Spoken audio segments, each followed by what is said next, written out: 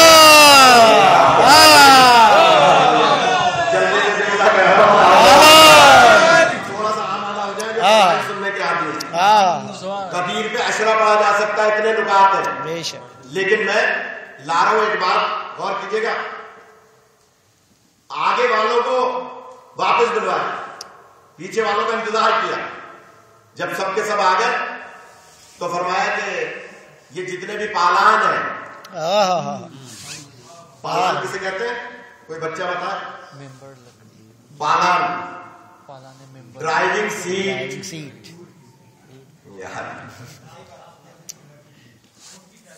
اگر میں یہ سمجھوں کہ کرسی پہ بیٹھے ہوئے لوگ مجلس نہیں سنیں گے آج میری, آدھی مجلس میں چلے جائیں گے, تو میں کہوں گا انتظامیہ میں سے کسی سے کہ چپکے سے ان کی چابیاں لیں اور ان کی ڈرائیونگ سیٹیں نکال کر چھپا دیں گے.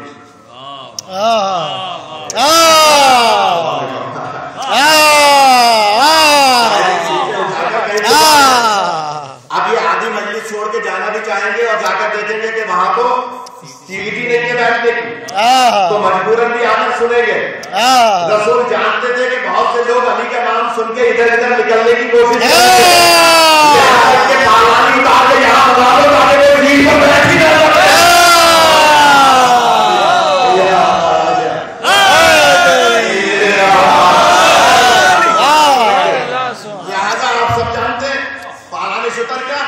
کہ جب وہ گدی رکھی ہوتی تھی, کپڑا رکھا ہوتا تھا, وہ پالان رکھے ہوتے تھے کہ اس کے بغیر اونٹ پہ کوئی بیٹھ نہیں سکتا.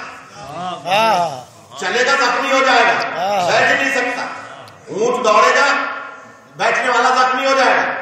لہذا وہ تمام پالان منگوا لیے کہ کوئی علی کا نام سن کے کہیں راستے سے نکلنا نہ چاہے.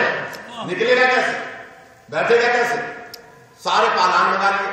ایک اور تحقیقی بات عرض کروں, بسم اللہ, اگر دیوار سے لگے لوگ بتائیں. بسم اللہ. ایک تحقیقی بات, سرکار نے پالان شتر تو سب کے منگوائے تھے, پالان شتر سب کے منگوائے تھے, لیکن جو منبر بنایا تھا وہ صرف ان لوگوں کے پالان کا بنایا تھا جو رسول کے جنازے میں تھے.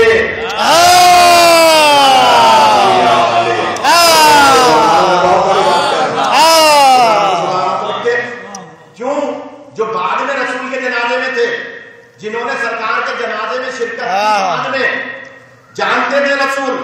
کیوں ان لوگوں کے پالان منگائے؟ اس لیے کہ باقی لوگوں کے پالان طہارت والے نہیں تھے. بہت بڑی بات کہہ رہا ہوں, لیکن بہت سارے لوگ آمادہ نہیں ہیں, تو ٹھیک ہے میں مسائل پڑھ لیتا ہوں. یہ جناب پالان شتر سب کے نہیں رکھتے تھے, مزہ سب کے لیے تھے, سب کے لیے تھے کہ لا کے یہاں رکھ دو, لیکن صرف ان لوگوں کے پالان لگائے گئے تھے جو بعد میں جنازہ رسول میں موجود تھے.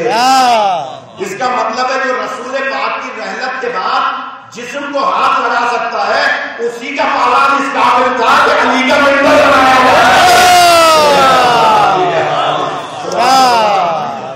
اور سمجھ گا عجیب و غریب تحقیقی بات عرض کر رہا ہوں, غور کیجیے گا. باقر بھائی, نیر بھائی, جو بزرگ حضرات چودھری صاحبان بیٹھے, خاص توجہ کا طالب بیٹھے منبر پر. سرکار نے پالان شتر کا منبر بنایا. بلال آواز دو, بلاؤ. بعد میں لکھا ہے جناب سلمان کا, فکرت اختلاف ہے, بعد میں جناب سلمان کا لکھا ہے, بعد میں بلال کا لکھا ہے. تو جناب بلال نے ایک خود سے نعرہ بنایا. جو ہمارے نوجوان نعرے بنا لیتے ہیں نا, یہ بدعت نہیں ہے.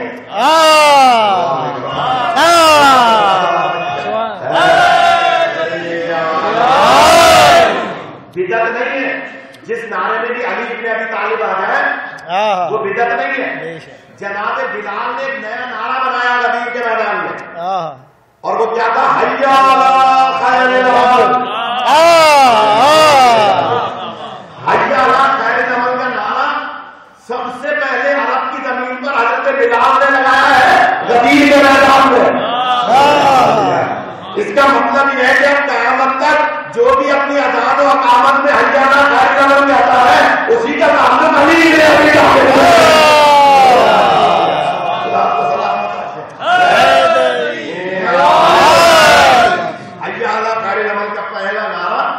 جناب بلال نے لگایا اور بلایا, آؤ عمل خیر کی طرف. کیا بتایا؟ تو اب جملہ کہہ دوں میں, عمل خیر کا تعلق ہی علی ابن ابی طالب کی ذات سے ہے. اور دیکھیں اس کی ہم دلیل بھی رکھتے ہیں. ایک بیچ میں ایک دلیل اور یاد آ رہی ہے. میں آیا آپ کے شہر میں, ابھی یہاں غسل خانہ بن رہا ہے انشاءاللہ میتوں کو غسل دینے کا, لیکن ایسی جگہ پہنچا کہ جہاں پر میت موجود تھی, لوگ کھڑے ہوئے تھے, نماز کے لیے آمادہ تھے. میں بھی پیچھے کھڑا ہو گیا, دیکھا کہ سب ہاتھ کھول کے پڑھ رہے ہیں. میں نے بھی نماز پڑھ لی, اور میں نے سیگا کیا پڑھا؟ ہر ایک پہ پڑھنا ضروری ہے. جو بھی نماز پڑھا رہے ہیں اس کے بعد دعانا ضروری ہے کہ اللہم انا لا نعلم الا خیرا. خیر پہ مرا, یا اللہ میں کچھ نہیں جانتا سوائے خیر کہ یہ مرنے والا خیر پر تھا. جبکہ میں اس سے کبھی ملا نہیں, میں نے کبھی اسے دیکھا نہیں, میں نے اس کا چہرہ بھی نہیں دیکھا, چہرہ بھی بعد میں نماز جنازہ کے بعد دیکھا, میں کبھی ملا ہی نہیں. لیکن میں نے کہہ دیا یا اللہ میں جانتا ہوں کہ یہ خیر پر تھا. تو مجھ سے کوئی بھی سوال کر سکتا ہے کہ مولانا آپ کو کیا پتا کہ یہ نماز پڑھتا تھا یا نہیں پڑھتا تھا؟ آپ کو کیا پتا یہ روزہ رکھتا تھا یا نہیں رکھتا تھا؟ آپ کو کیا پتا یہ خمس و زکات ادا کرتا تھا یا نہیں کرتا تھا؟ تو میں کہوں گا کہ بھائی یہ کہنے والے کہہ رہے ہیں کہ یہ خیر پر تھا, اور خیر کا تعلق نہ نماز سے, نہ روزے سے, نہ حج سے, نہ زکات سے.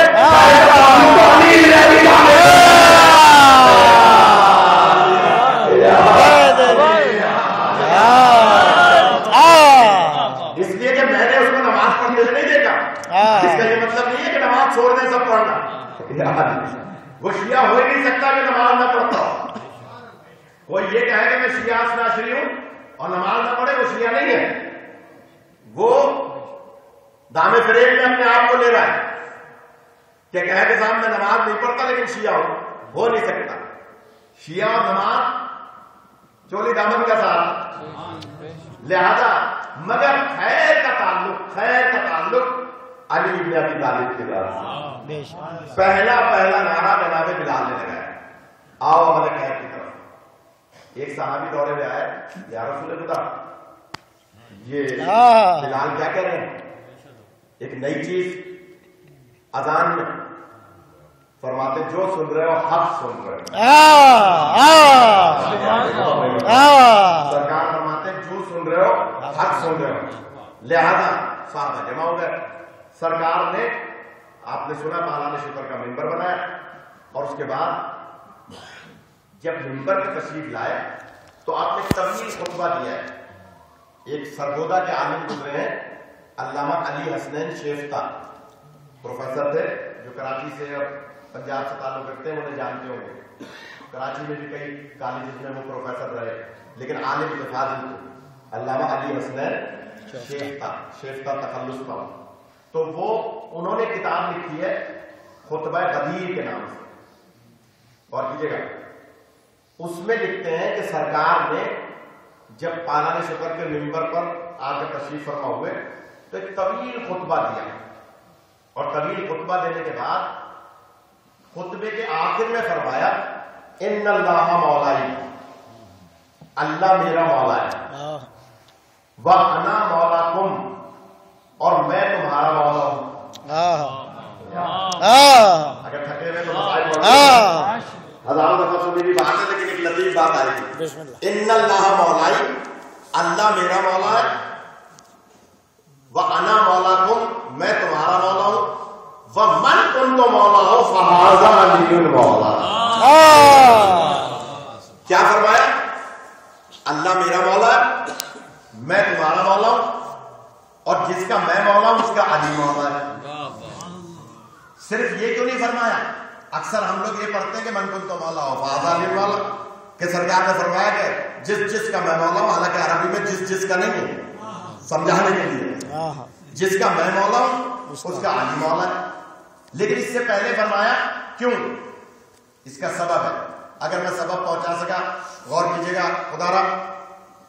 اس کا سبب یہ ہے کہ راولپنڈی میں میں آج سے کوئی 22 سال پہلے اشرا پڑھ رہا تھا چٹیاں ہٹیاں میں، تو وہاں ایک صاحب نے خط پرچہ لکھا کہ جناب مولا کی معنی 70 لکھی ہیں لغت میں، مولا کی 70 معنی لکھی ہیں، جن میں سے ایک معنی ہے غلام۔ تو ہم مولا کی معنی غلام لیتے ہیں، آپ کو کیا اعتراض ہے؟ میں نے کہا بالکل کوئی اعتراض نہیں، آپ کا نصیب ہے۔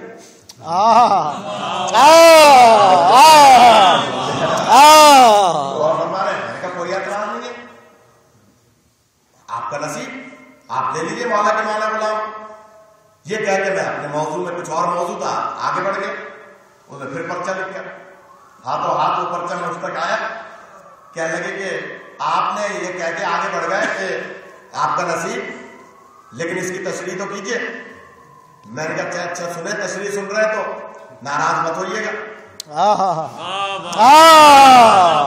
اگر آپ کہہ رہے ہیں تشریح تو پھر ناراض مت ہوئیے گا، اس لیے کہ آپ کہہ رہے ہیں کہ مولا کی 70 معنی ہے، اگر ایک معنی غلام ہے جو آپ لے رہے ہیں، تو پھر آپ جیسے معترضین کا رسول پاک نے پہلے سے منہ بند کیا ہے۔ رسول نے پہلے فرما دیا ان اللہ مولائی، اللہ میرا مولا ہے، وَأَنَا مَوْلَاكُمْ، میں تمہارا مولا ہوں، وَمَنْ كُنْتُ مَوْلَاهُ فَهَذَا عَلِيٌّ مولا، جس معنی میں اللہ مولا ہے اسی معنی میں رسول مولا ہے، جس معنی میں رسول مولا ہے اسی معنی میں علی مولا ہے۔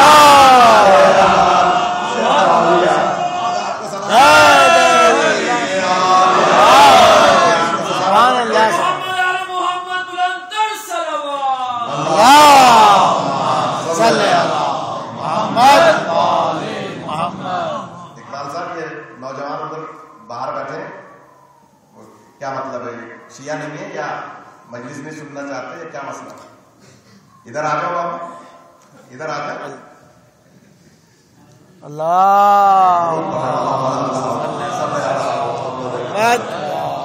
مولا سلامت رکھے، آپ ملت سے کٹ کے نہ بیٹھے، اور ہماری ملت علی ولی اللہ پہ جمع ہے، بے شک، اور فرمائے گا جو علی ولی اللہ پہ جمع نہیں ہے وہ ہماری ملت کا نہیں ہے، بے شک، جو مولا کی ولایت کا اقرار نہیں کرتا، قائل نہیں ہے، وہ ہمارا نہیں ہے، بے شک۔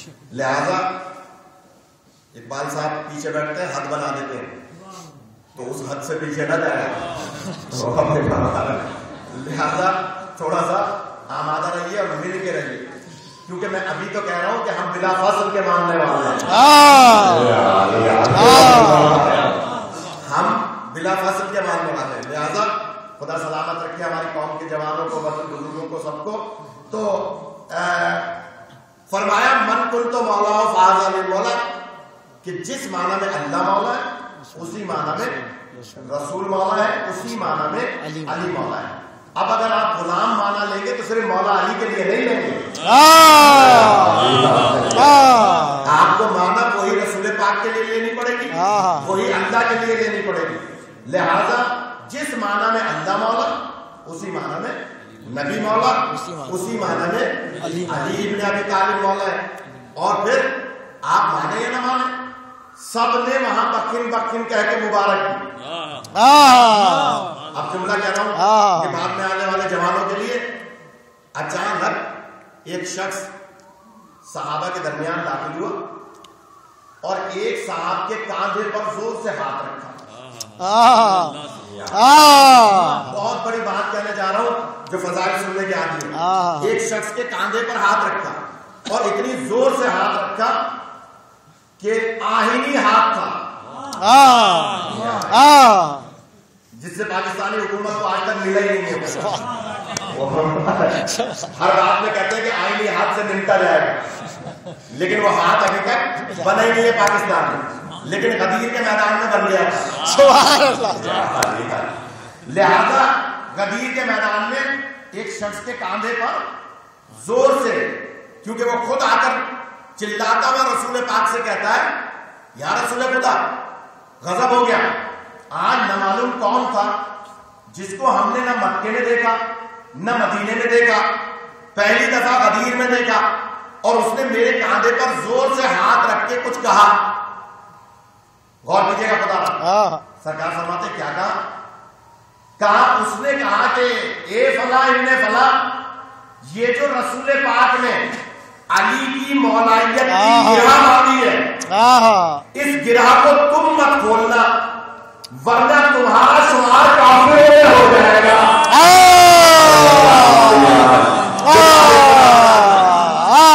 اس گرہ کو تم مت کھولنا ورنہ تمہارا شمار کافروں میں ہو جائے گا. اب شیعوں کو کافر کہنے والوں ذرا آؤ غدیر کے بعد ہفتوں نہ کتاب اللہ کہہ کے گرہ کو کھولا گیا یا نہیں کھولا گیا.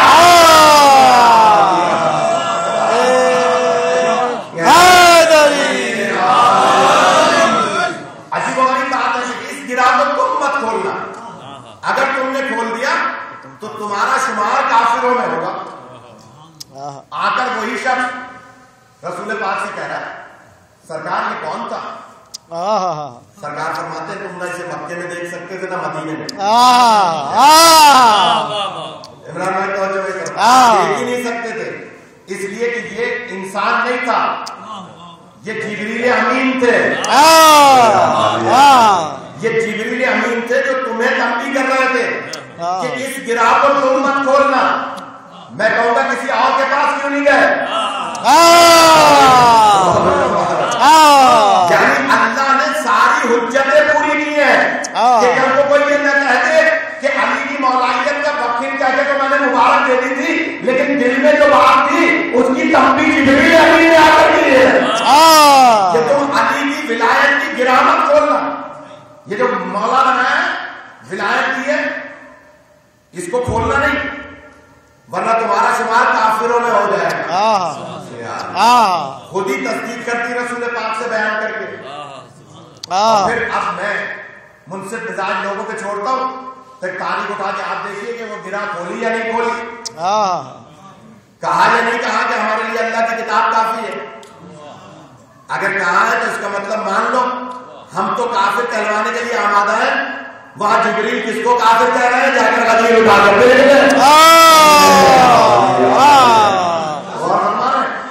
کوئی ناراض ہونے والا ہے تو بے شک 2 روٹیاں زیادہ کھائے, کوئی فکر کی بات نہیں ہے. لیکن تاریخ اٹھا کر دیکھیں کہ ہمیں کافر کہتے ہو, ذرا وہاں جا کر دیکھو کہ جبریل امین نے کس کو کہا مبارک دے دی. مولا علی کو مولا بنا دیا. خیموں سے آواز بلند ہوئی اللہ اکبر. خیموں سے بیویاں بھی تو آئی تھی آج پر, معصومہ عالم بھی تھی, امہات المومنین بھی تھی, حج پہ جو واپس آ رہی تھی بیویاں بھی تھی.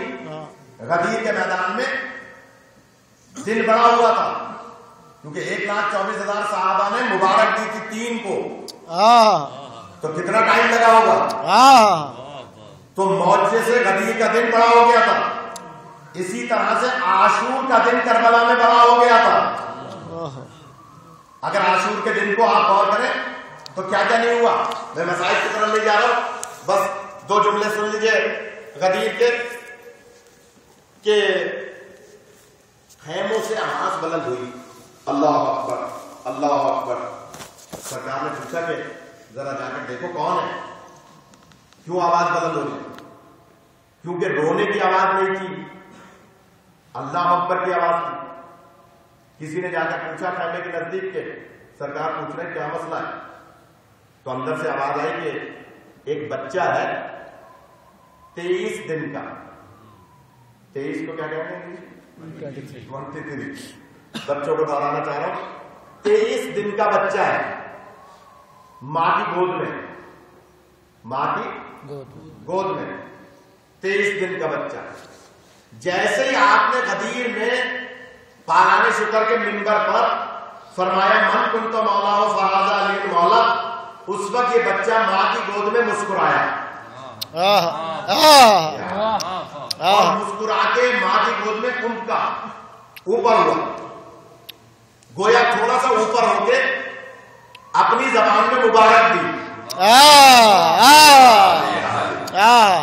23 دن کا بچہ، 23 دن کا مسکرا بھی رہا ہے، مبارک بھی دے رہا ہے۔ تو سرکار نے فرمایا کہ ہاں یہ بچہ کون ہے پتا ہے؟ یہ بچہ محمد ابن ابی بکر ہے۔ یہ بچہ حضرت ابو بکر کا بیٹا محمد ہے، جو اپنی ماں اسما بنت امیس کی گود میں غدیر کے میدان میں مولا کی ولایت کا اعلان سن کر مسکرا کر مبارک دے کر کہہ رہا ہے کہ مولا میرے بابا آپ کو مانے یا نہ مانے میں آپ کی ولایت۔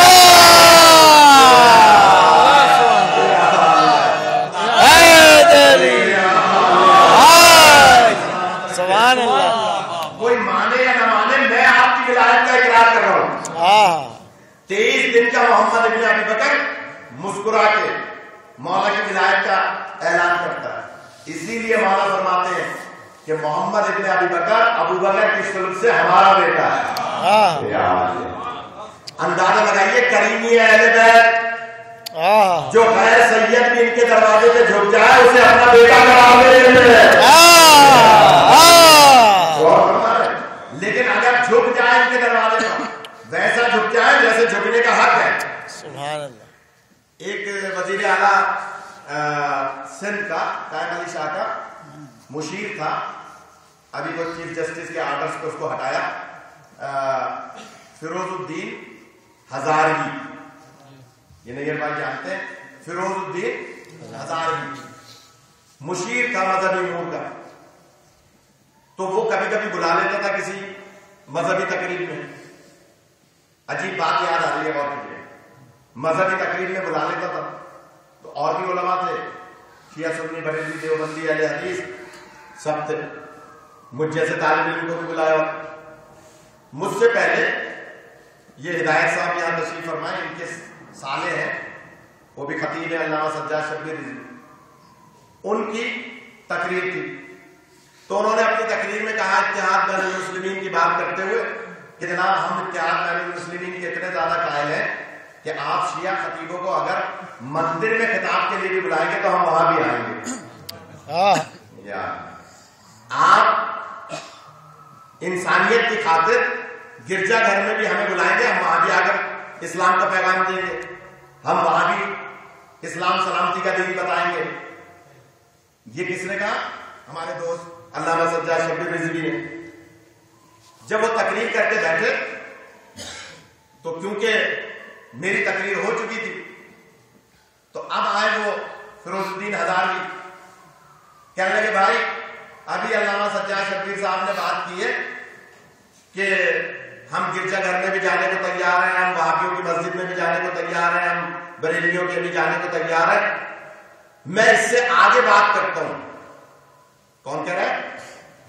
ہزاروی، کہ میں اس سے آگے بات کرتا ہوں کہ آپ چھوڑیے گرجا گھر کو، چھوڑیے دیوبندیوں کی مساجد کو، آپ صرف اتنا کریں کہ وہ مولوی کہتا ہے، غور کیجیے گا، کہ میں بیان کرتا ہوں سیرت حسنین کریمین، سیرت سیدہ عالم، میں بیان کرتا ہوں سیرت علی مرتضیٰ۔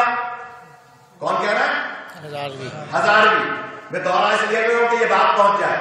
وہ کہتا ہے میں اس سے آگے بڑھتا ہوں، میں سیرت بیان کرتا ہوں حسنین کریمین کی، میں سیرت بیان کرتا ہوں سیدہ عالم کی، میں سیرت بیان کرتا ہوں علی مرتضی، اس نے کہا رضی اللہ تعالیٰ عنہ کی، کیونکہ وہاں بھی مسلک کا، تو میں ان کی سیرت بیان کرتا ہوں۔ آپ کے یہاں آ کر، آپ میری مسجد میں آ کر پہلے حاتم کی، دوسرے حاتم کی، تیسرے حاتم کی سیرت بیان کیجیے۔ سبحان اللہ،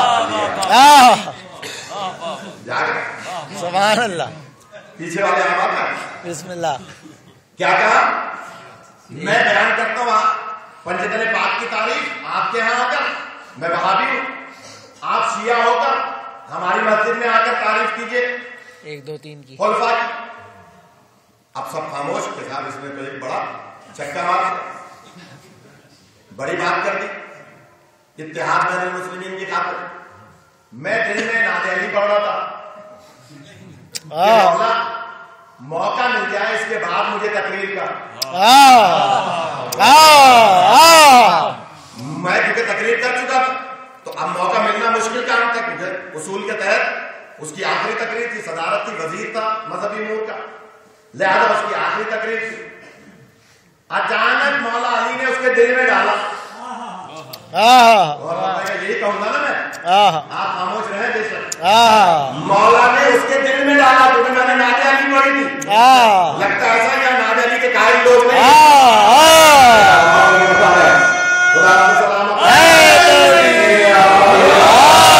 چلے نعرے نے بتا دیا کہ سبھی قائل ہیں کہ جناب نعت علی میں نے پڑھی تھی، اللہ نے، مولا نے اس کے دل میں ڈالا، اس نے کہا بھائی تقریریں تو سب ہو گئی، اب دعا ہم نقوی صاحب کرائیں گے، یعنی آخر میں دعا اور نقوی کرائیں گے۔ میں نے کہا وہاں مولا آپ نے مجھے موقع دے دیا، میں گیا، میں نے کہا صاحب دعا میں کراتا ہوں، لیکن کیونکہ وزیر صاحب نے اتحاد بین المسلمین کی بہت بڑی بات کی ہے، وزیر نے اتحاد بین المسلمین کی بہت بڑی بات کی ہے، علامہ سجاد شبیر کے جواب میں اب میں ان سے گزارش کرتا ہوں کہ تقریریں تو ہوتی رہیں گی، تقریریں ہمارے یہاں بھی ہوتی رہتی ہیں، آپ کے یہاں بھی ہوتی رہتی ہیں، بیان آپ کے یہاں بھی ہوتا رہتا ہے، ہمارے یہاں بھی ہوتا رہتا ہے۔ آپ اور میں چلتے ہیں جیو چینل پر، ایئر لائن پر، پریس کلب کراچی میں، اور وہاں چل کے میں علن اعلان ام المومنین بی بی عائشہ کے قاتلوں پر لعنت کرتا ہوں، آپ جناب سیدہ کے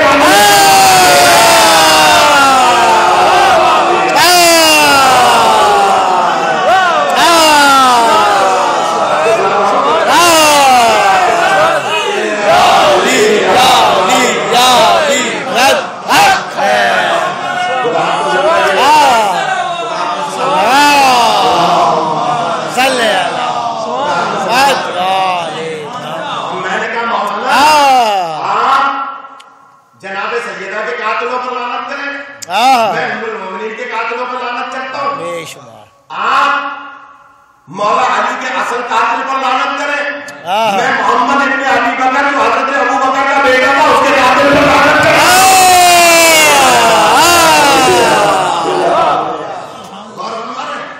لہذا اب کیونکہ تقریر تو ہونی نہیں تھی کوئی اور، سبحان اللہ، جو کوئی اور جواب آئے گا اور اس کا جواب لائیں گے بھی کیا، تو اب جو یہاں بچے بیٹھے ہیں وہ اپنے والدین سے پوچھیں کہ ام المومنین کا قاتل کون تھا، جناب محمد ابن ابی بکر کا قاتل کون تھا، جناب سیدہ کا قاتل کون تھا، مولا علی کا اصل قاتل کون تھا۔ جب یہ بچے پہنچیں گے تو نتیجے میں پہنچ جائیں گے کہ ہم نے صحیح کہا یا غلط کہا۔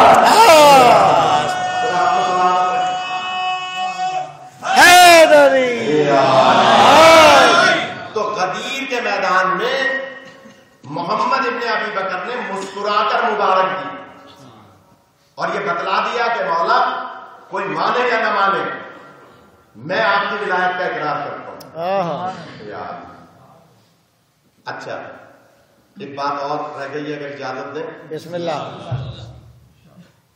امام جعفر صادق علیہ السلام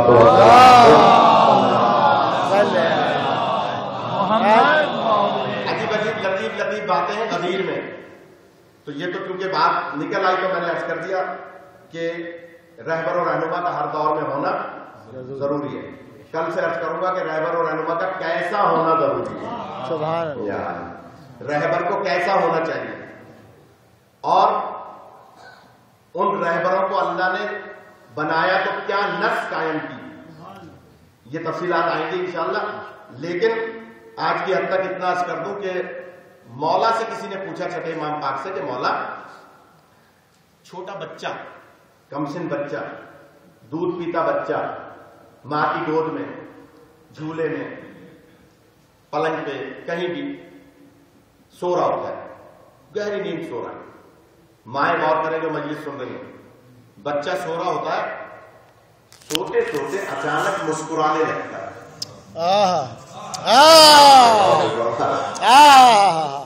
آپ بھی سب مسکرائے ہوں گے یقیناً، اور بچے مسکراتے ہیں. جن کے بچے ہیں ان کو تجربہ ہے، جن کے نہیں ہے خدا سب کو اولاد عطا فرمائے، آمین. اور جن کی شادیاں نہیں ہوئی، بچے انتظار میں شادیوں کے، اللہ ان کی شادیوں کے اسباب مہیا فرمائے، آمین. کہ جن کے ہاں اللہ اولاد دے تو آپ دیکھیں گے فطرت بچہ مسکراتا ہے.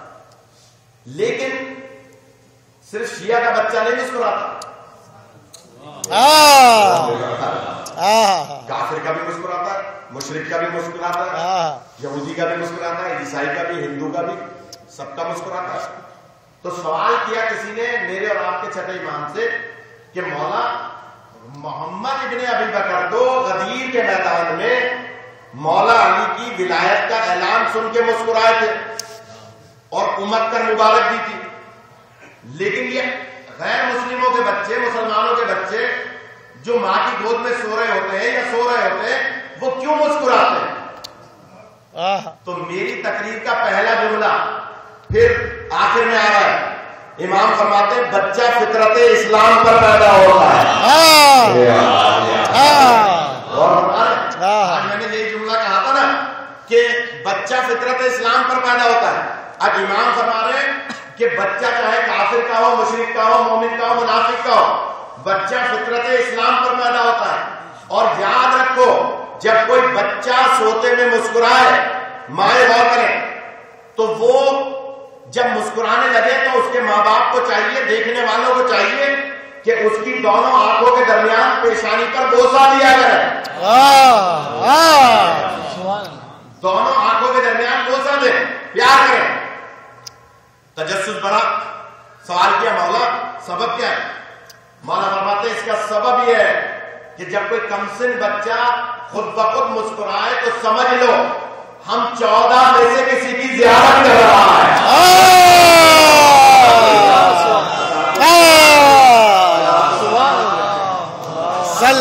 میں سے کسی کی زیارت کر رہا ہے، تب وہ ہمیں دیکھ کر مسکرا رہا ہے، تو تم اس کی پیشانی پر بوسہ دو تاکہ تمہارا بھی شمار محبت کرنے والا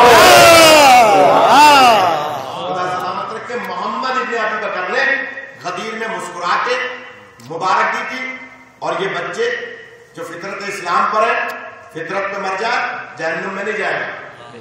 کیوں؟ اب دیکھیے یہ بھی لطیف بات ہے، کیونکہ وہ بچپن میں مسکراتا رہا ہے، گویا 14 میں سے کسی کی زیارت کرتا رہا ہے، اور جو 14 کی زیارت کر لے وہ جہنم میں کیسے جا سکتا ہے؟ غور فرما رہے ہیں. اسی لیے بچہ فطرت اسلام پہ پیدا ہوا، فطرت پہ مر گیا، چاہے کسی کا بھی ہے، وہ جہنم میں نہیں جائے گا. اور یہی سبب ہے جب عاقل بالغ ہوگا تو پوچھا جائے گا کہ تم نے اللہ کو کیوں نہیں سمجھا، تم نے دین کو کیوں نہیں سمجھا، تم نے فطرت کو کیوں نہیں سمجھا، تم راہ راست پر کیوں نہیں آئے، رہبر و رہنما کو کیوں نہیں تلاش کیا، جبکہ ہم نے تو ہر دور میں اسلام کو سلامتی کا دین بنا کر رہبر و رہنما بھیجے. ایک گروپ پڑھنا محمد